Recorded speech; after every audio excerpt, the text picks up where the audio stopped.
berjumpa lagi dengan aku, Noviantika Alfarizi, di channel YouTube aku. Sebelumnya, jangan lupa like and subscribe video aku untuk update video-video terbaru yang akan aku unggah nantinya. Nah, di mini vlog kali ini aku akan membahas tentang media sosial. Bagaimana kita sebagai generasi milenial atau generasi Z dalam bermedia sosial yang baik dan benar. Nah, menurut teman-teman, apa sih media sosial itu? Kalau menurut aku pribadi nih, media sosial itu merupakan tempat untuk berkomunikasi dan mendapatkan informasi. Namun, dalam media sosial, dari banyak sekali informasi, kita harus bijak dalam memilah mana informasi yang benar dan mana informasi yang salah, sehingga kita terhindar dari hoax. Nah, untuk poin yang pertama, kita akan membahas tentang etika dalam bermedia sosial. Etika dalam bermedia sosial dijelaskan di Undang-Undang ITE atau Undang-Undang Informasi dan Transaksi Elektronik tahun 2008 dan tahun 2016 yang membahas mengenai pengetahuan kita dalam bermedia sosial dan tanggung jawab kita sebagai pengguna media sosial, sekaligus pasal 27 sampai dengan pasal 29 yang mengatur tentang pelanggaran digital, pasal 30 sampai pasal 33 yang mengatur tentang hak privasi atau cybercrime. Nah, dengan adanya undang-undang ini, kita diharapkan mampu untuk dengan bijak dalam menggunakan media sosial. Kalaupun kita melanggar, kita akan mendapatkan sanksi berupa tindak pidana atau denda. Nah, begitu teman-teman untuk peraturan perundang-undangannya. Yang kedua, kita akan membahas mengenai hubungan literasi dan media sosial. Apa sih kaitannya literasi dengan media sosial? Keduanya memiliki keterkaitan karena dengan literasi kita otomatis memiliki wawasan dan pengetahuan yang luas, sehingga dalam menyikapi informasi yang ada di media sosial kita dapat dengan bijak check and recheck, istilahnya, apakah informasi tersebut benar menurut pandangan kita, menurut wawasan kita dari sumber-sumber yang telah kita baca sebelumnya, dan bagaimana cara kita menyikapi informasi-informasi yang ada di media sosial. Nah, teman-teman, yang ketiga kita akan membahas poin mengenai contoh-contoh komentar-komentar atau contoh nyata mengenai pengguna-pengguna media sosial di Indonesia, karena menurut Microsoft Indonesia itu warganetnya itu termasuk yang kurang sopan. Untuk yang pertama, nah ini ada di media sosial berupa TikTok, yaitu pemudik yang ingin mudik ke kampung halamannya saat lebaran, namun peraturan tidak menghendaki karena COVID-19 masih merajalela di Indonesia. Nah, komentar dari warga TikTok seperti ini. Mantap, tit. Sensor ya, manual. Gak sia-sia dulu belajar tawuran di sekolah. Katanya seperti itu. Sudah berkata kotor dan di sini itu maksudnya kita belajar di sekolah itu untuk menimba ilmu pengetahuan, bukan untuk melatih tawuran atau berlatih belajar tawur gitu kan, enggak. Jadi di sini tuh kayak komenannya itu kurang baik gitu, sudah berkata kotor dan memiliki pandangan yang salah tentang pendidikan. Selanjutnya masih masalah tentang mudik.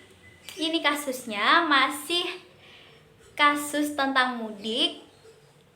Ini didapat dari media sosial Instagram. Jadi ada pejabat atau DPR yang mudik tanpa surat COVID-19. Maksudnya tuh tanpa surat lolos.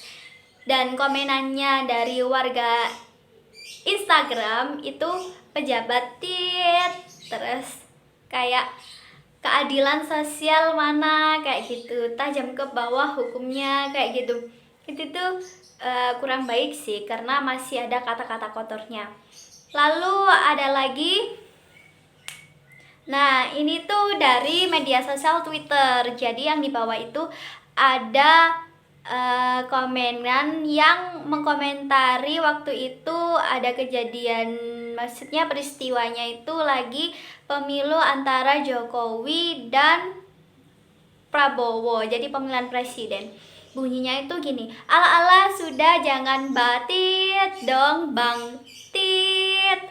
Tetap aja Prabowo pakai contekan dan menakut-nakuti Tit. Kami rakyat butuh pemimpin yang optimis, bukan pemimpin yang ambisius yang suka nakut-nakutin. Nah, di sini tuh sudah memakai kata-kata yang kotor dan menyampaikan pemikiran yang menjatuhkan orang lain seperti itu. Jadi ini tuh kurang baik sebagai contoh ya teman-teman. Mestinya ya benar-benar tidak baik karena udah menjatuhkan orang juga dan itu melanggar undang-undang.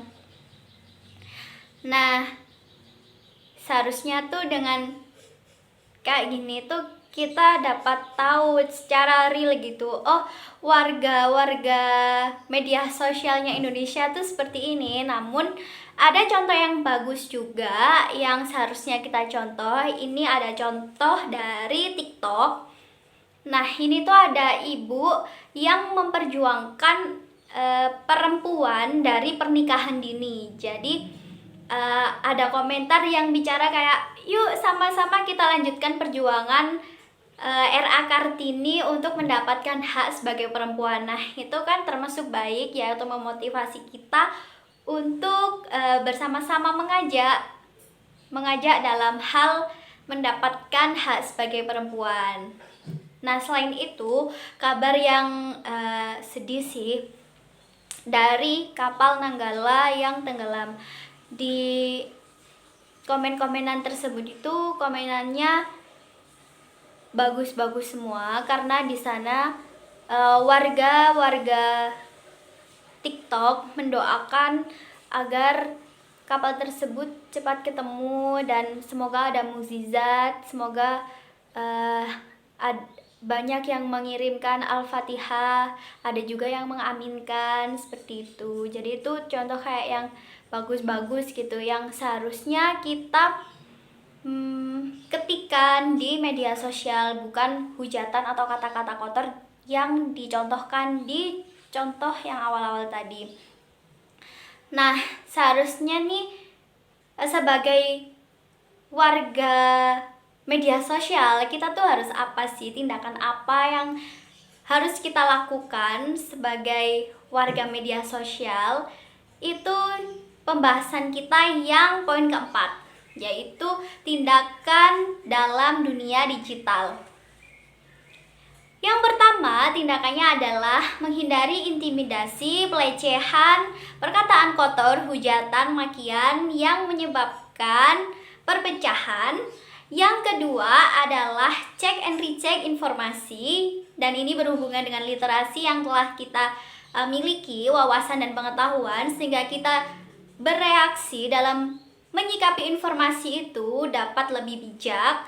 Yang ketiga ada menghindari wabah FOMO atau fear of missing out. Nah itu lebih baik kita diam daripada kita ketinggalan informasi. Maksudnya tuh lebih baik kita tidak update daripada kita mengikuti arus hoax yang ada yang saat itu sedang beredar gitu. Lalu yang keempat, kita saat ada orang yang toksik dengan kita di media sosial, kita harusnya menyikapinya dengan baik gitu. Tidak membalasnya dengan hujatan.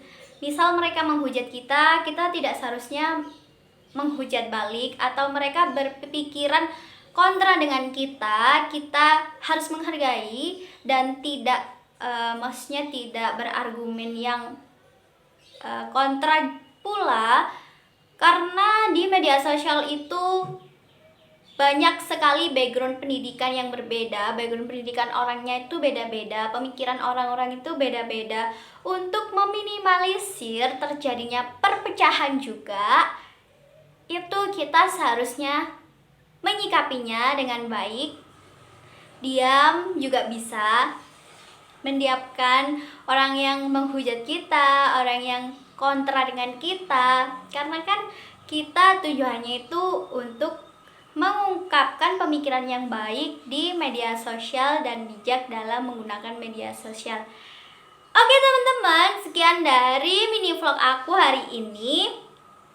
Nantikan mini vlog yang akan aku upload. Sampai jumpa dan terima kasih.